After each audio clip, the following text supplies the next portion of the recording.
All Hit Radio.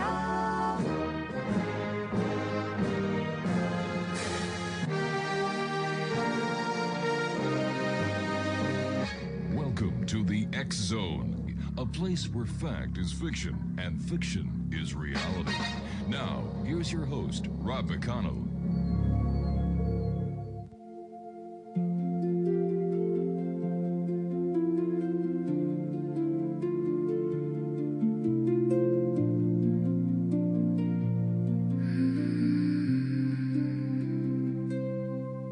When the world grows quiet and the daylight fades, we drift through the doorway that the moonlight made. Beyond every memory, beyond every fear, dreams paint a picture that only we can hear. They carry our questions on rivers of light, sailing through shadows in the middle of the night. A whisper from tomorrow, a lesson from the past, a fleeting constellation that was never meant to last. Dreams are the lanterns in the dark of the soul, guiding us gently where we're meant to go. Like a compass in the ocean, like a star in the sky, they teach us how to walk, they teach us how to fly. Dreams are the language of the heart set free, the bridge between what is and what could someday be.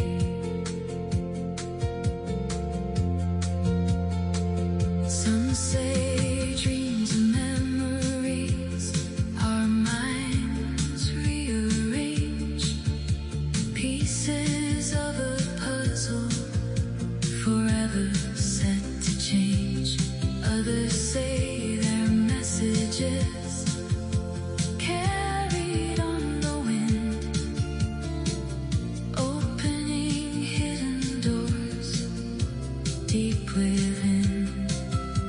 A mountain may appear where a challenge must be climbed, a winding road reminding us to trust the hands of time.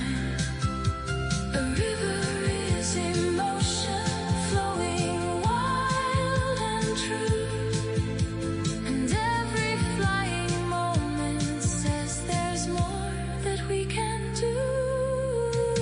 Dreams are the lanterns in the dark of the soul, guiding us gently where we're meant to go. Like a compass in the ocean, like a star in the sky, they teach us how to walk, they teach us how to fly. Dreams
dreams are life's reminders of hope, faith, and love.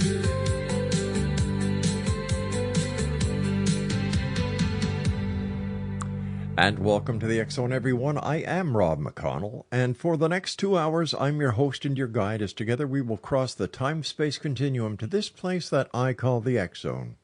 It's a place where people dare to believe and dare to be heard.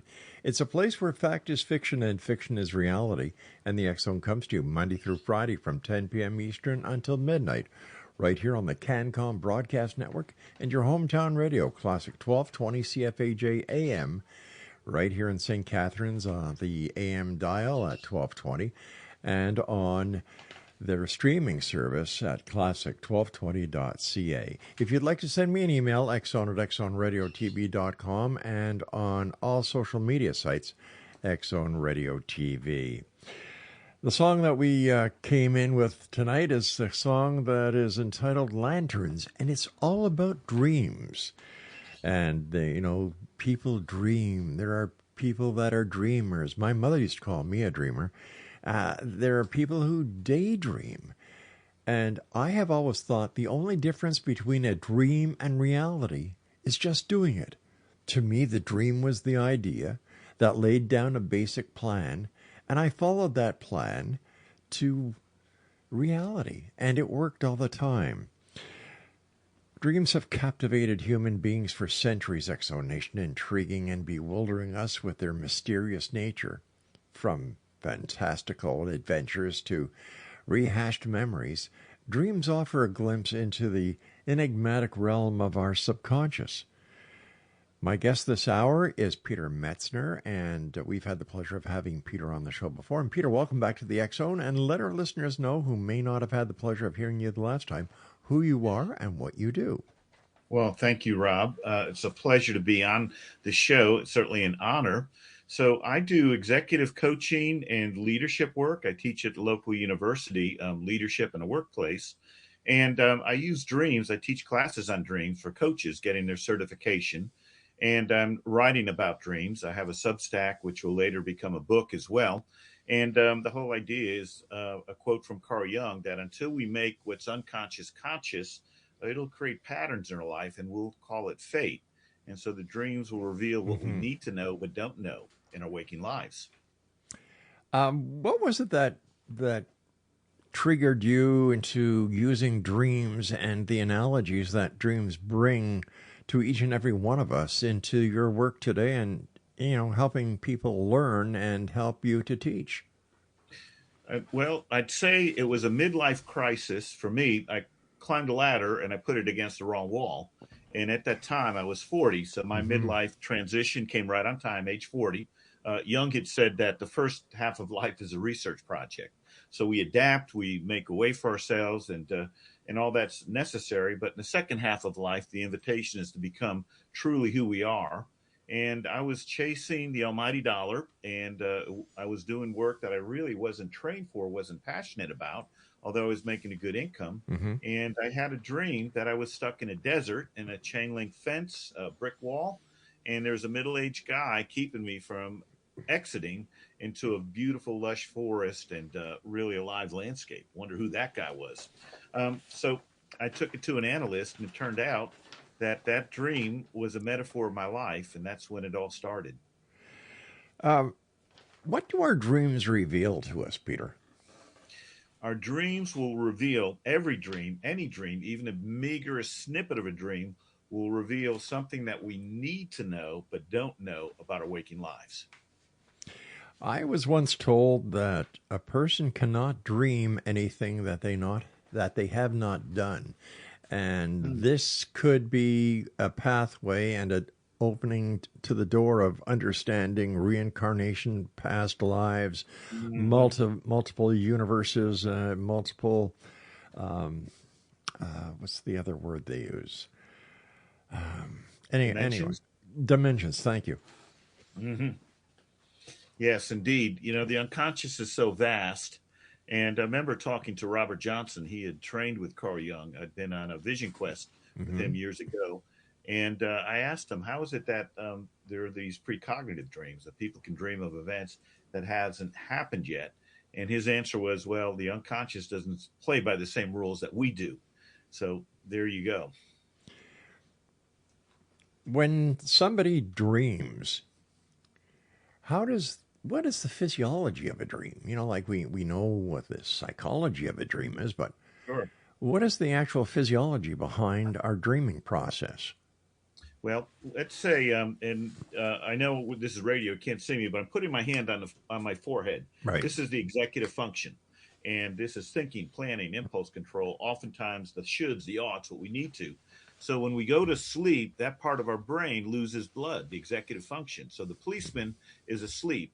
And then it shows the right part of the brain, which is typically associated with feelings, intuition, meaning, big picture, nonlinear thought. That tends to get more blood flow.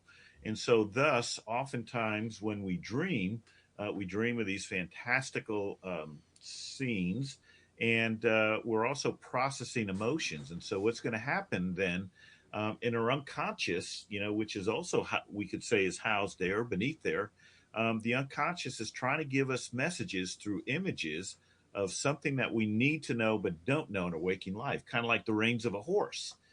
They're going to tell us if we're on the right track or wrong track. And all we have to do is start noticing and paying attention to them. Speaking about horses, different people have different ideas of what symbols in a dream mean. So how can someone interpret the symbols that they see, hear, and feel within a dream? So the first thing that I would say, what's the feeling that it gave me? So, at one time we had a horse farm. And so the association with horses for me was, my gosh, they need a lot of work, care, vet bills, etc. So I had a different sense. But horses typically show intuition. They're incredibly sensitive animals, very intuitive.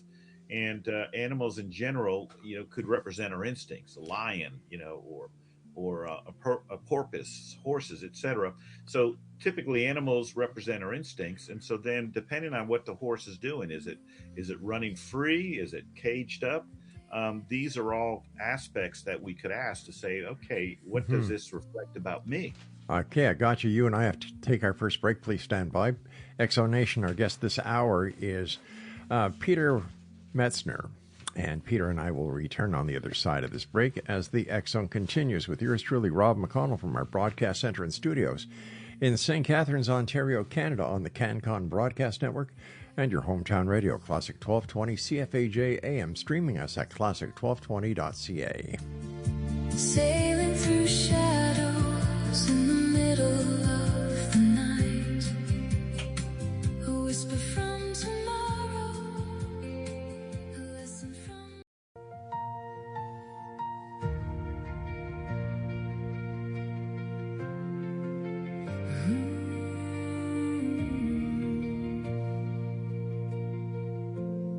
Inside this failing body, I'm still me. Morning comes before I'm ready, pain already at the door. Legs feel heavy, vision blurry, can't move like I moved before. I shuffle down another hallway, counting every careful step. Back and hips scream like thunder, but there's still fire inside my chest.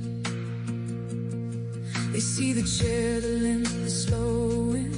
They see the naps I sometimes need, but they don't feel the silent battle or what it takes to simply breathe.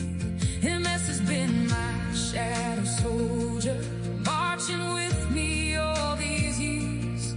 And sometimes when the world keeps pushing, I break alone behind my tears. Inside this Peter Metzner is our special guest, Exonation. His website is dynamicchange.inc.com. And he also has a Substack at phmetzner, that's metzner.substack.com.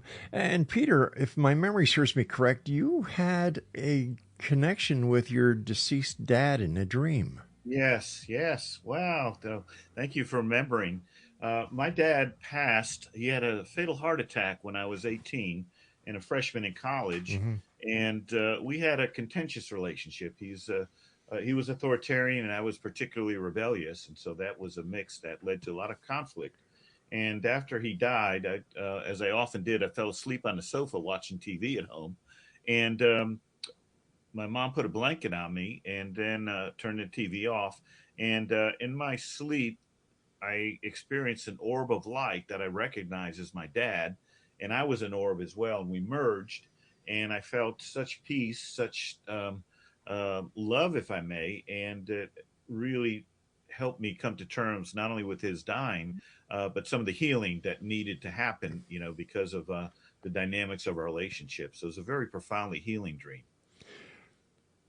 When people have nightmares, are they just the brain kind of purging information that we don't need, or is a nightmare a warning to us? And is that the way the body kind of shakes us by the shoulders when we're asleep and says, hey, pay attention?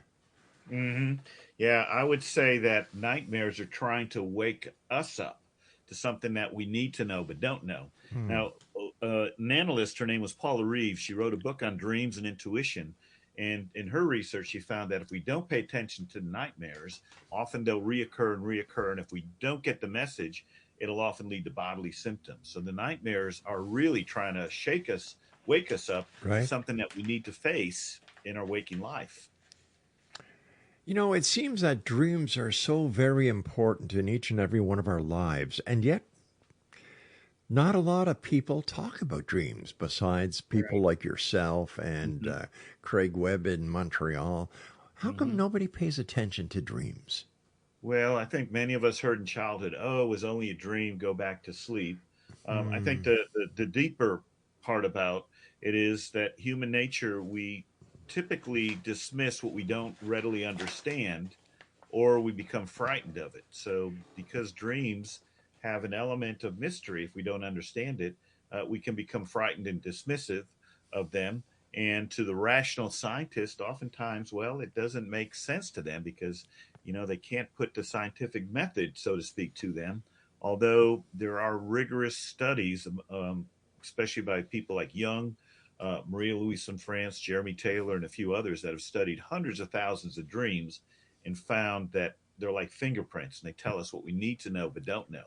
And Um, yet dreams have fostered inventions, literature, songs, yes. influenced religions. And then there's that old adage, like, good question, let me sleep on it. Yeah. Right. Isn't it interesting how many inventors had a cot in their room and they would get many ideas after their nap?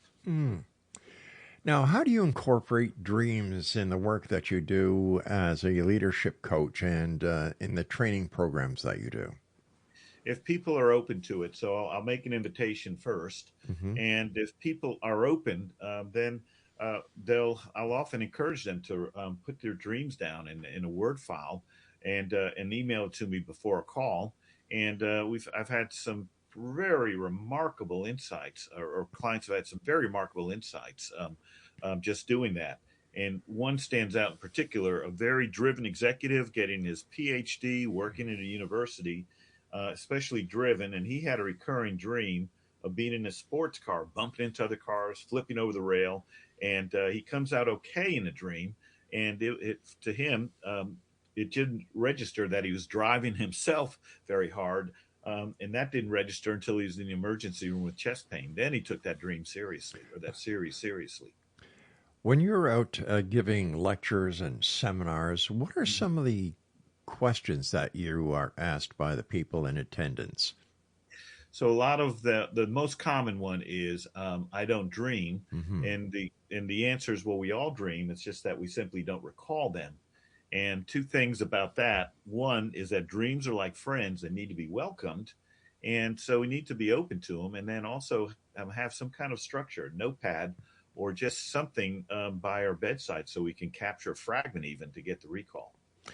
So if a person doesn't pay any attention to their dreams, does that mean that they're just, living by the seat of their pants, and they're not really paying attention to everything in their waking world?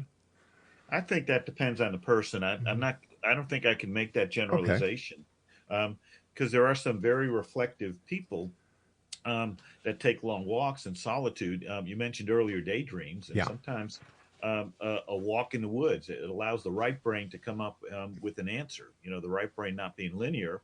Sometimes this is why so many business deals and so many insights come on the golf course. You're doing something playful, and it's shutting down the rational mind, allowing the right brain to come. So there's many ways to access the unconscious.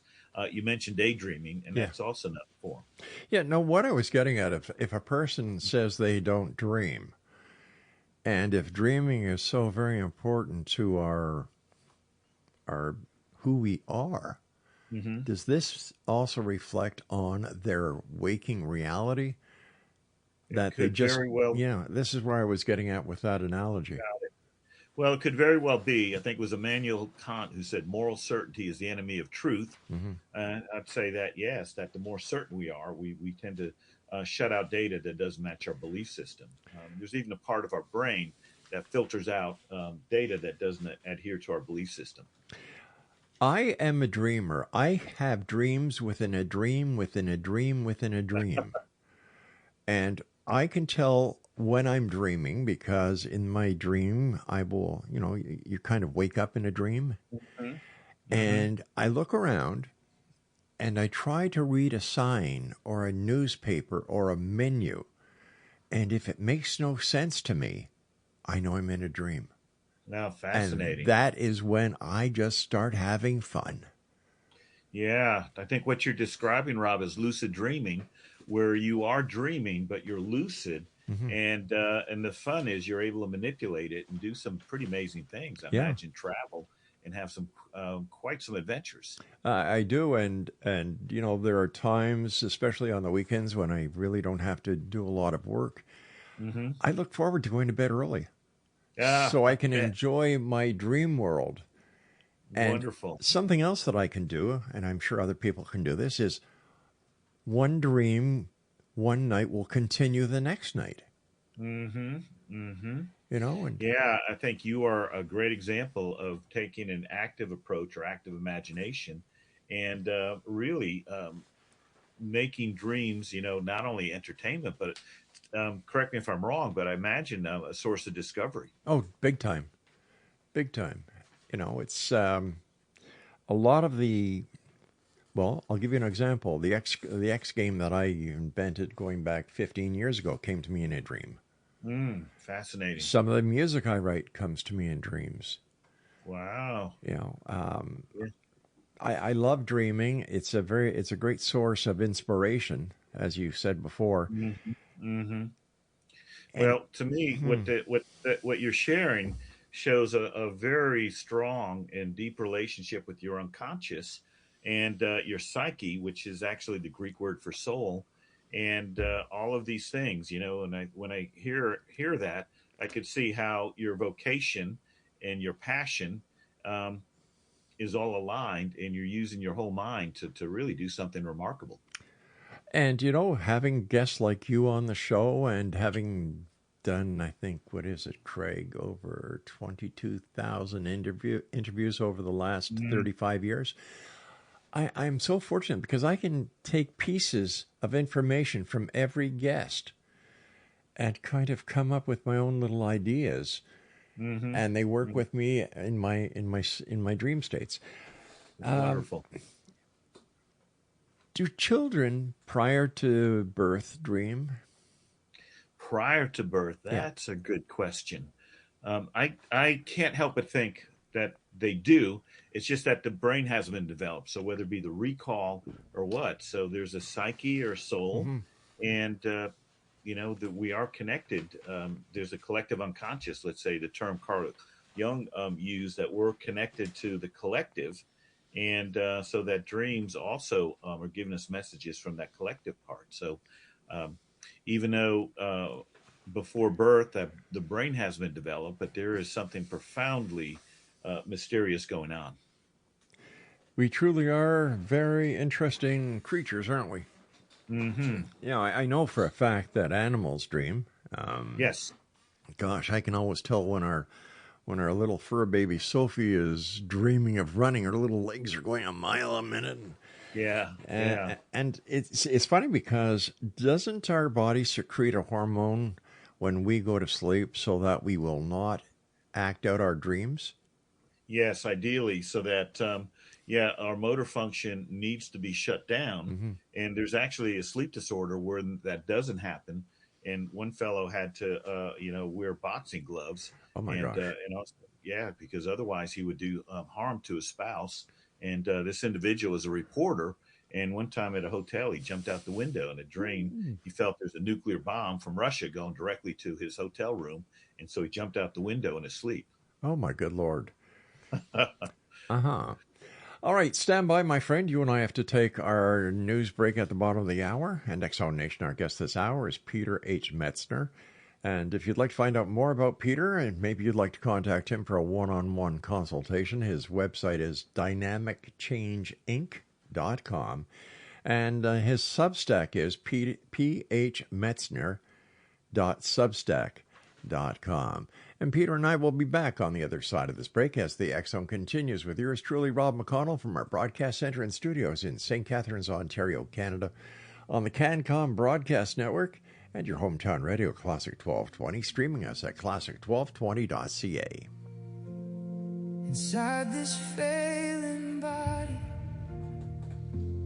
I'm still me. Morning comes before I'm ready, pain already at the door. Legs feel heavy, vision blurry, can't move like I moved before.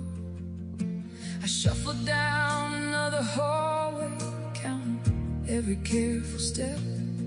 Back and hips scream like thunder, but there's still fire inside my chest. They see the chair, the limp is slowing. They see the naps I sometimes need, but they don't feel the silent battle.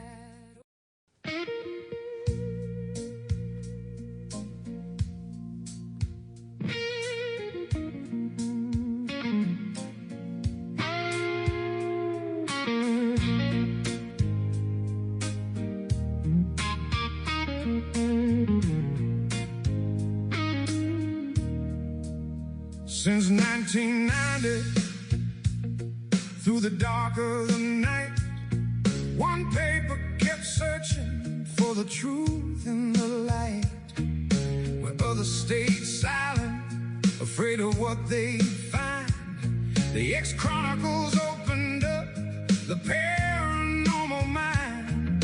From UFO sightings crossing midnight skies to alien encounters and government lies, ghosts in the shadows, whispers from the dead, ancient gods and mysteries still left unread. The truth is out there, calling through the night, in the pages of the X-Chronicles, shining bright. From hauntings to disclosure, from science to the strange, exploring worlds and mysteries beyond the human range. The X-Chronicles newspaper. Explanation, Peter Metzner is our special guest, www.dynamicchangeinc.com and phmetzner.substack.com. We were talking about dreams in the first section, in the first segment, and I find dreams are fascinating. And you gave the example about if the hormone isn't released into our body to kind of numb our motor skills, then like the friend that you, like the person that you discussed having to put on boxing gloves, so that he didn't hurt anyone plus himself during his dream states. Is this what causes sleepwalking? Yeah, I think it's something similar. I was a sleepwalker when I was a child, and part of it is, you're unconscious, but your body's moving, and somehow the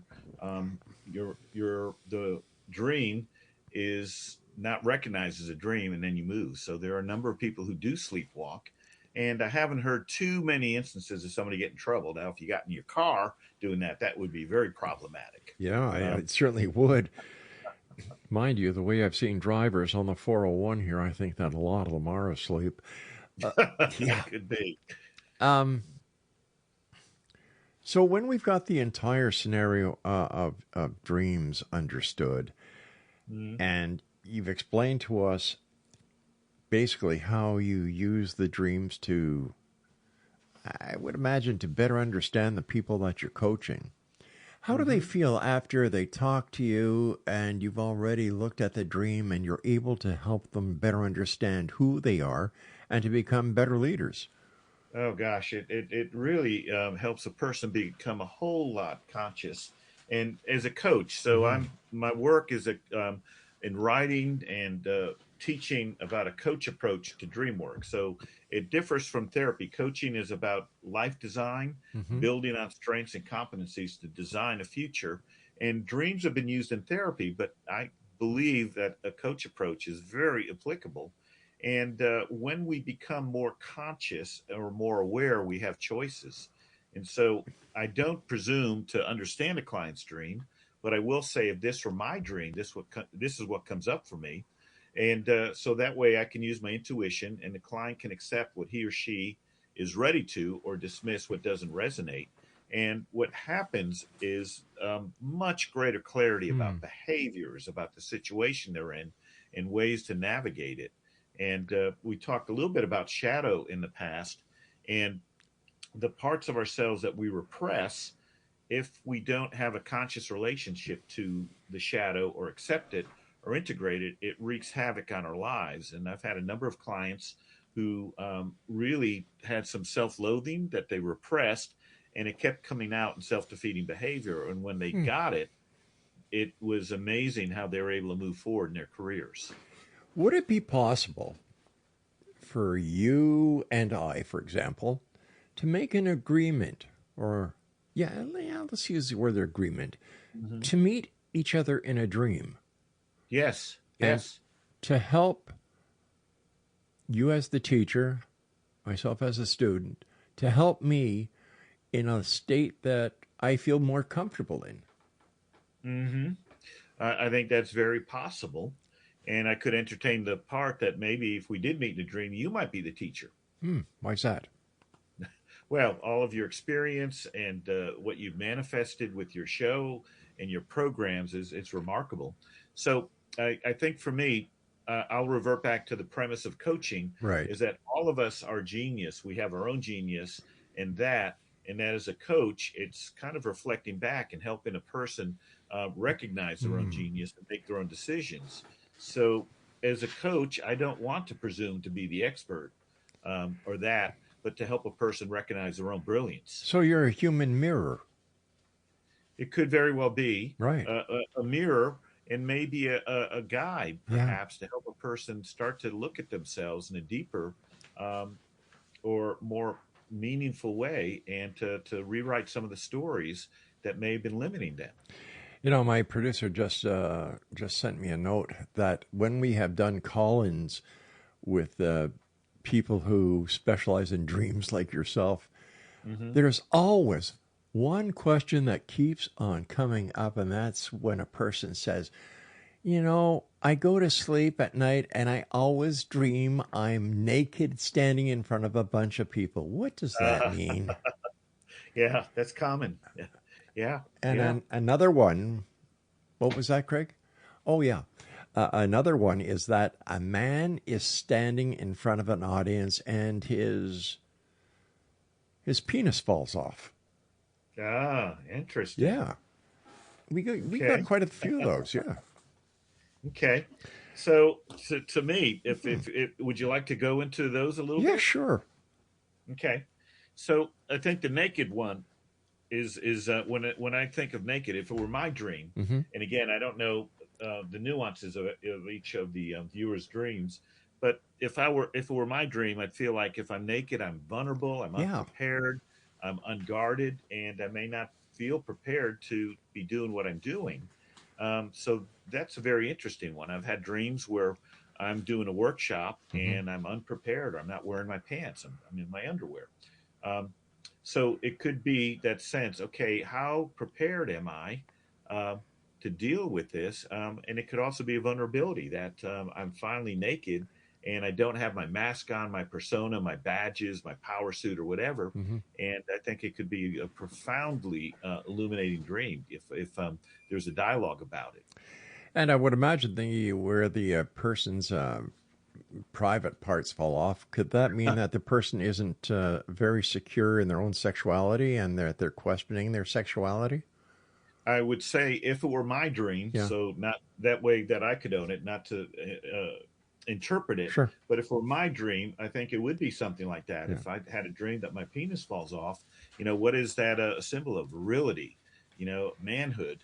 And in a sense, if it were my dream and that fell off, I'd feel like maybe I've lost my masculine edge, my Hmm. virility, or the way I work in the world. So that's also very common. Losing teeth again is very common. Hmm. I've heard about In that. old Yeah. age. Yeah. Yeah, feeling toothless, and it could be an emotional sense of not being virile anymore.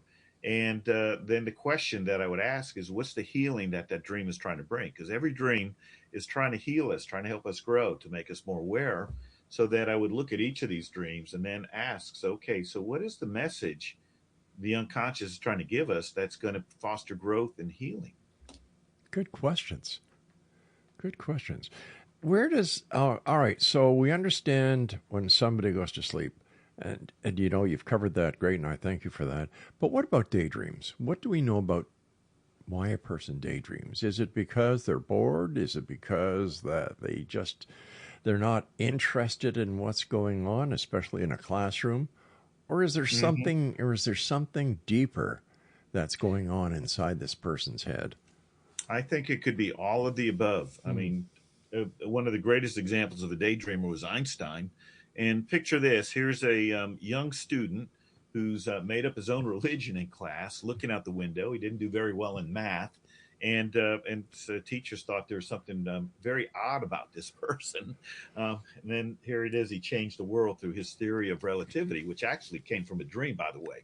Hmm. Um, so, and then you have other people who just are oddballs and they're daydreaming. Thomas Edison was that way too. He would sit on eggs to hatch them as a kid, and he was another daydreamer, and he was a non-fit. And many of the people who shaped history were these daydreamers. So, is it ADHD for some? Maybe. I think technology has triggered so much ADHD and sugar and diet. Hmm. So that there is that kind of biochemical part.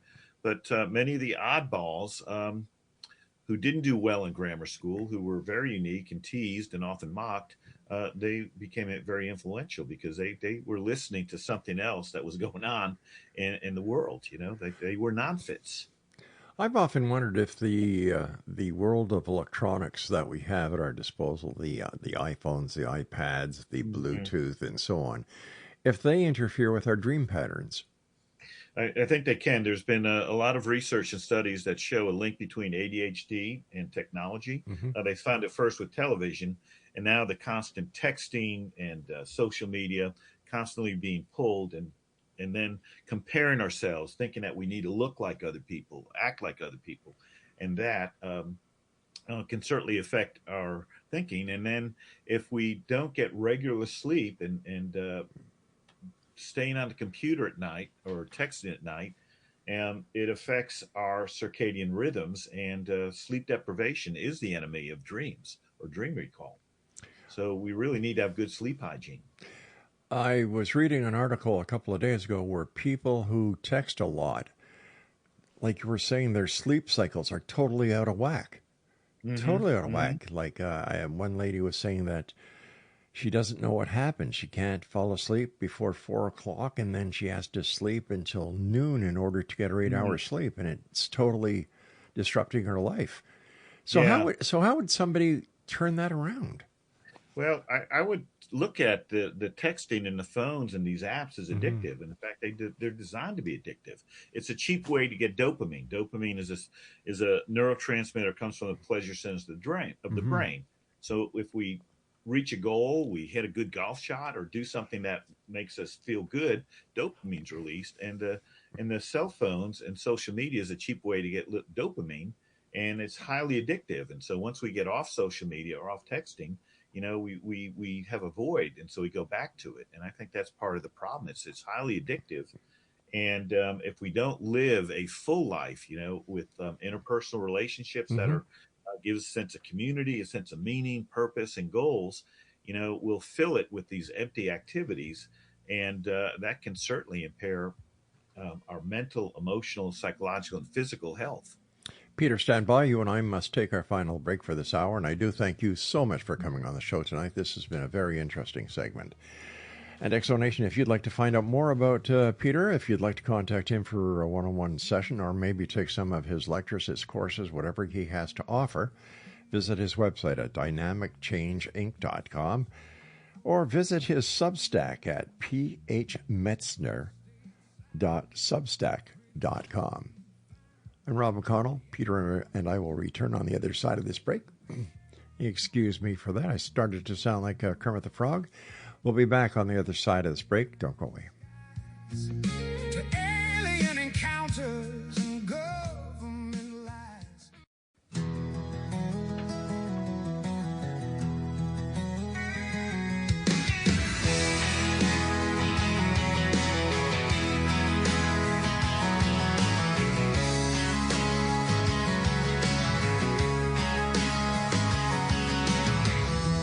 Late night signals whisper through the sky, stories of the unknown drifting by, from shadows deep to stars above. The truth and mystery, what we dream of. From a humble start on AMR, a voice in the night reaching everywhere. St. Catherine's heard that distant tone. Rob McConnell's voice, the X-Zone. Through the years, through the miles, through the questions and the trials. Now we're back on 12:20 a.m. Classic sound, it begins again. CFAJ, your hometown radio, where the truth and the strange still flow. From Ontario skies to the great unknown, with Rob McConnell on the X-Zone. And as the song says, we're right here on your hometown radio, Classic 1220 CFAJ, Monday through Friday from 10 p.m. until midnight.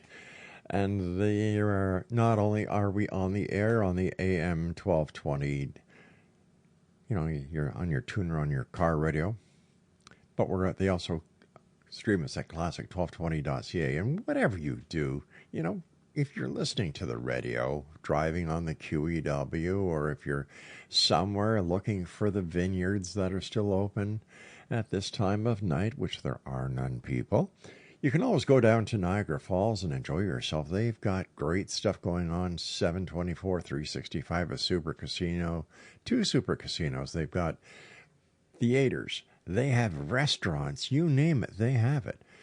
And come on down and see us here in Niagara. We're always welcoming people, but don't dance in your car when I'm playing these bumpers, please. I get more problems when you do that. I get calls from the Niagara Regional Police. I get calls from the Ontario Provincial Police.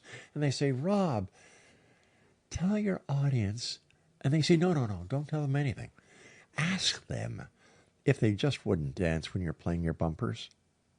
So please, if you want to dance when I'm playing the bumpers, pull the car over. Would you do that for me? I don't want to get any more trouble.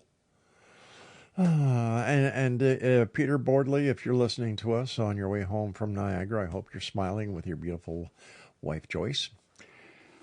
It's a family show at times. There you go. Peter, you and I were talking briefly during the break about collective shadows. What are they? Well, after World War II in 1945, Carl Jung was asked about the psychic condition of Germany. What's the future of humanity? That was the question. Hmm. And here's his response. It's not really history, it's more like a prophecy. And I'll quote him that he said, "No, the demons are not banished. That's a difficult task that still lies ahead. Every man who loses his shadow, every nation that falls into self-righteousness is their prey." And so evil does not disappear because we defeat it externally. The forces that erupt in war, hatred, fanaticism, scapegoating, collective madness, they're not confined to a nation. They're not confined to one ideology or an era. They live within the human psyche itself. My And that's lord, why, my lord, it sounds like you just read the newscast from 6 o'clock tonight on CNN. yes, this is the human condition. Yeah. This is our psyche. We have technology that's actually exacerbating the eruption of shadow work, or the lack of shadow work. Excuse me. And how important is shadow work to the human psyche? Well, let's look at it collectively first, then Okay. individually. So now, in the political spectrum, doesn't matter if it's right or left. It's the same ancient pattern. This is Yep. ancient. It's part of humanity. So certainty replaces reflection. Outrage replaces dialogue. Ideology replaces humanity, and people are sorted into categories of good or evil, and then with very little humility or humanity. And so this is actually the psyche splitting off, and there's good and evil in all of us. We're kind of like a battery. And if I can't accept the unsavory or moral aspects of myself, I'm going to project them out onto others. And when a nation believes that they're religious and that they're right, and people who don't believe that their faith or their way of life is the right way, then we can do horribly evil things. And sadly, I weep, just seeing the news every day that this is happening. And it's part of unfortunately, the human condition. And we have such amazing technology, but we still are unconscious. And this has been happening throughout history. Yes. Yeah, it's nothing new. And yet, how come with all the technology, all our know-how, all our education, how come we can't change it?